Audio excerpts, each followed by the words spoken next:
Okay, next we're going to invite up David Elliot, Dr. David Elliot. He's Professor Emeritus in the School of Earth Sciences, Professor of Geology. He was nice enough to volunteer to give a talk today to discuss John Mercer, and Dr. Bromwich's research that he's going to be discussing today kind of builds on research that Mercer had done, and we'll hear more about what the consequences or what the history of this was.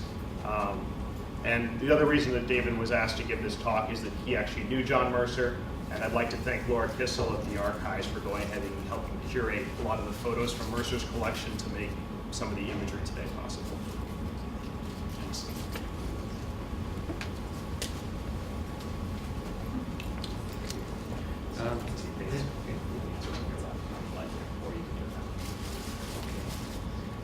This is an introduction to David Bromwich's talk, and it's just a little history about John Mercer, who is probably one of the more influential scientists that Ohio State has ever had.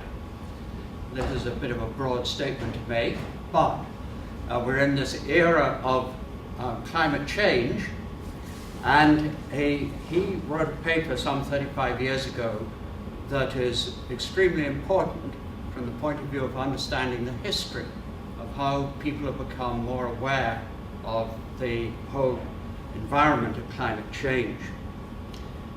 John Mercer got his first taste of Patagonia in 1947 as an undergraduate, when he decided to try and make the first, but unfortunately unsuccessful, traverse on foot with an Argentine colleague across the Patagonian ice field. And obviously that must have got into his bones some way, because he went from there to McGill University for his PhD and did his field research on the glacial geology on Baffin Island, on northeastern Canada, north of Quebec.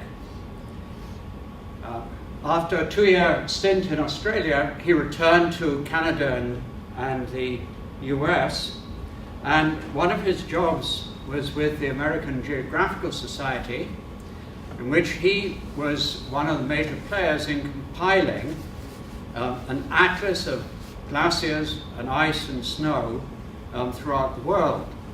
And one of the regions he paid particular attention to was the Andes, stretching across from places like Cotopaxi, a volcano in Ecuador, through Peru, Huascarán, and down to Patagonia.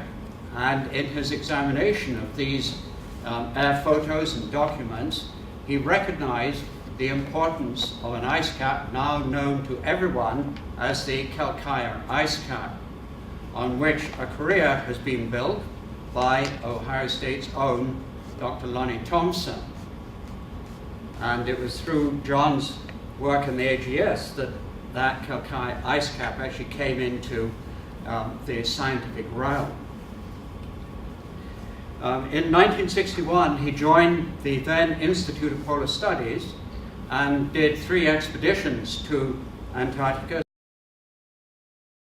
And I just point out the one in Scott Glacier in the 64-65 season, because that was a year in which he discovered and identified the first of the old glacial deposits.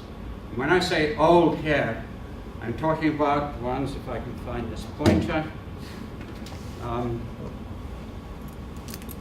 course, I can't use it. That's the problem. Okay. These deposits here, and I point out here as well, old deposits, glacial deposits that are entirely unrelated to present-day ice flow and topography, which clearly made them very old, but nobody knew at that time how old. 20 years after he collected the samples, one of them was pulled off a shelf in Mendenhall and was examined by Peter Webb's student, David Harwood, which then launched another career based on that discovery. And David has gone on to a distinguished career. He's now a professor at the University of Nebraska. But I think it's fair to say that his primary interest was in Patagonia. And the reason is very simple. It is in a temperate region of the world, which means that the ice fluctuations occur more frequently, more obviously, because it is temperate. Climate changes a little, then the outlet glaciers advance and retreat, whereas if you go to the polar regions, for instance in Antarctica today, there's essentially no difference. You don't see anything. And so he went back to work mainly on Patagonia and worked both in the more recent glacial deposits, that's from about 12,000 years ago younger. One of the principal aims was to try and demonstrate whether in fact the advances and retreats of the ice was synchronous between the north and southern hemispheres, something that is still debated and is difficult to establish simply because of the timing issue. Time is always a very important issue in geology. But he was also interested in the older glacial deposits, these ones here, which are sandwiched between lava flows and are some 2 to 3 million years old, showing that the Patagonian ice field had in fact been in existence much longer than people have previously understood, and the expansions and retreats have been very significant.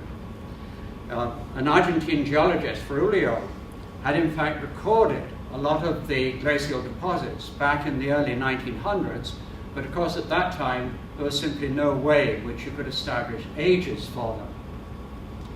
Well, John thought long and deep about these things. It's not just a matter of whether you observe advances and retreats. And he thought about other issues, such as how the ice is related to climate on a broader scale. And one of his conclusions, for instance, was that you can link the glaciations in northwestern Europe with the presence or absence, that is the collapse, of the marine ice sheet which covered the Siberian continental shelf. The two are very directly linked. Well, that naturally led to the consideration of the other and only extant marine ice sheet, that in West Antarctica. And I have it illustrated here on a cutaway diagram. The West Antarctic ice sheet fills in this great area between West Antarctica and the Ross Sea, up from McMurdo, across to the land on the other side. That is, most of this area, from here across to here, all that area was in fact part of the West Antarctic ice sheet, if you restored the ice to its present dimension. The West Antarctic ice sheet in many places is 1,000 meters below sea level, and so it is inherently unstable. It makes a big difference if the depth of water is a few hundred feet, a few hundred meters, as on the Siberian shelf. Here it is much deeper, and in fact the maximum depth below the sea level is over 2,000 meters in one place. The ice, West Antarctic ice sheet is buttressed by the Ross ice shelf, which ends between McMurdo at that point and across on the other side where the pointer is. That is, if I can point there, from that point, McMurdo and the Ross Island, and across to there is where the front of the Ross ice shelf is. And John thought about this and realized that the instability could lead to certain problems. And that led to the publication in 1978 in Nature. And I should just point out that this paper was submitted to the magazine Science previously, but they decided that they didn't want such outrageous ideas sullying the pages of Science. And so it eventually got published in Nature. And in this paper, he talks about, and was probably the first to recognize, that the continued burning of fossil fuels and the consequent rise in CO2 must lead to increasing air temperatures and ultimately to the possibility of a catastrophic collapse of the West Antarctic ice sheet. And he said also that the first sign that this might be happening would be if the, I should go back one, if the fringing ice shelves on the Antarctic Peninsula, on that flank in particular, if those start to disappear and disintegrate. And about 20 years ago, that is exactly what happened. And there are places there that I travel across on ice that today you need a boat to get there. And so there's no doubt at all that part of his prediction has come true. And of course, as we all know, if the West Antarctic ice sheet does collapse, there's about a 5-meter rise in sea level. And if you have beachfront property in Florida, then you've high time to sell. I should perhaps say that a measure of John's stature is actually in the remarks made by who is a glacial geologist, to Alan Ashworth, known to some of us, who is one of John's collaborators. And what George Denton said about John: you think you are the owner of an original and great idea, and then you discover that John has already written about it. I think we might say that he is a prophet before his time. Thank you.